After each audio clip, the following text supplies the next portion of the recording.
Laptops are great for their portability, but if you ever want to upgrade it, you most likely have to buy a new laptop. Take a look at this laptop, for example. This is pretty well spec'd and well built, but there are a few shortcomings. For example, it only has 8 gigs of RAM in single channel mode, which means that it only runs at half the speed as it would in dual channel, and it also means that it's not the sweet spot 16 gigs of RAM that's preferred by today's users.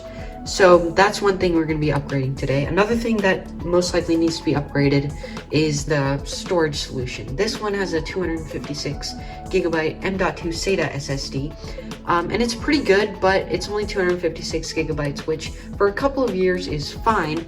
But if you ever want to store anything more, you can really start running into some overhead limits. So today we're going to also be upgrading the SSD. So this does cost a bit of money, but it definitely saves you some coin if you're planning to upgrade your laptop to a new laptop anyway. So let's just jump right into it.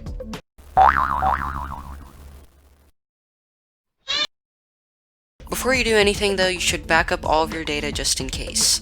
With that being said, you can start removing the screws from the back of your laptop to access the motherboard. Each laptop is different, so the disassembling order might be different, but the process generally involves removing a lot of screws and unclipping the back of the chassis. Once you've done that, you can take a look at the form factor of your drive.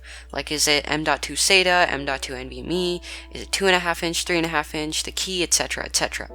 Then you can buy an SSD that meets all of your requirements but with a bigger capacity if need be, and have that on standby. If you're booting off of a hard drive, this upgrade should make your experience colossally better. Then, make sure you have a spare DIMM slot for your RAM stick to slot into. Speaking of your RAM stick, the stick that you buy should be identical to the one already in your system to avoid compatibility issues. So, if you have an 8GB single channel RAM stick running at 1067 MHz, you need to get a RAM stick that operates at 2133 MHz, since dual channel will effectively run at double the speed, that of single channel. There are also finer points to consider, like the RAM timings and the voltage needed, and you can find all of those specs in softwares like Hardware Info 64, and I'll link that in the description. So I'm upgrading to a 512GB 3D NAND flash SSD and an 8GB 2133 MHz RAM stick. So upgrading the RAM is pretty straightforward. All you need to do is slot it in and make sure the clips hold it in place.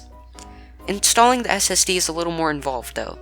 To simplify it, I recommend getting an enclosure for your drive, so this allows your drive to be plugged into your computer via USB. Keep in mind that there are similar enclosures to the one that I'm using for 2.5 inch and 3.5 inch drives as well.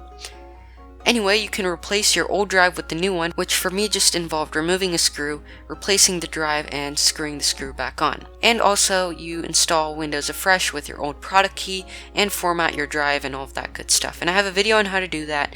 I'll put a card up here, and I'll also link it in the description if you prefer it that way. Once you do that, you can put your old drive in the enclosure, plug it into your laptop, and transfer the data to your new drive. And with that, we're done. This should theoretically give you more overhead with storage and how many apps and documents that you can have open at once. Unfortunately, there's no synthetic benchmark that I can run to show you these gains, but you'll hopefully feel the difference, especially if you are booting off of a hard drive. So I hope this helped you out a little. If it didn't, you can hit that dislike button. But if it did, drop a like, subscribe to the channel so you don't miss out on these kind of videos. But other than that, I will see you in the next video.